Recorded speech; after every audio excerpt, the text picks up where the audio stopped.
Let me start this final rant before the summer break with a question. Could things have gone any better for the Ontario Hockey League during the OHL Championship Final?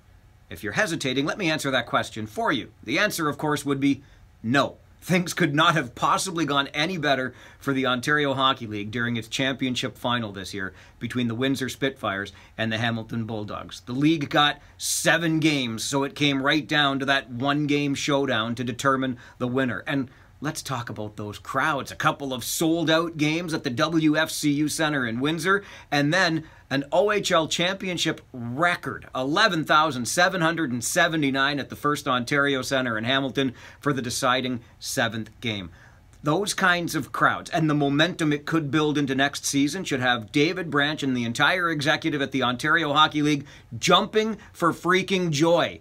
And if the thought of David Branch jumping for joy makes you shiver a little bit, well, there's something to keep you up at night until the next season starts in late September. But this was great on so many levels, and the crowds, as good as they were from a league standpoint, how about from an entertainment standpoint when we saw the talent from Wyatt Johnston, the terrific story that is Matt Anushka, a good Waterloo boy who backstopped the Spits all the way to that 7th and deciding game and essentially picked up off the scrap heap from London by Bill Bowler with the Windsor Spitfires. Of course, on the Bulldogs side, what can you say about Nathan Staios and Logan Morrison and Mason McTavish and Arbor Jacki and so many more, which speaks to the team that Steve Staios built there in Hamilton. He built something similar in 2018, and 4 years later, after winning that OHL championship in 18, the Bulldogs return and win the OHL championship. If that's not a model for other OHL teams to aspire to,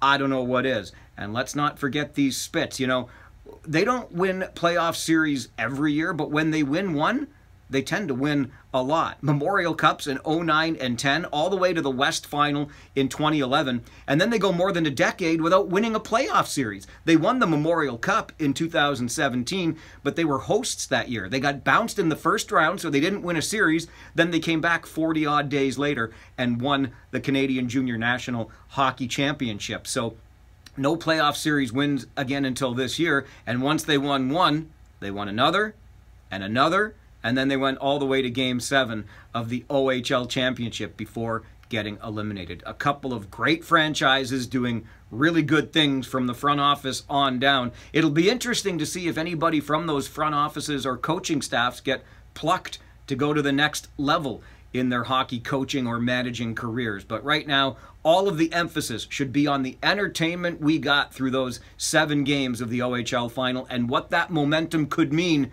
to a season that begins anew in just a few months' time. I don't want to gloss over the Memorial Cup. Good luck to the Hamilton Bulldogs there, but looking ahead to next season, if we can capture just a fraction of this momentum, things are looking very bright for the season ahead for the game that we all know is great, the junior hockey game in Canada. I'm Farwell. It's Friday.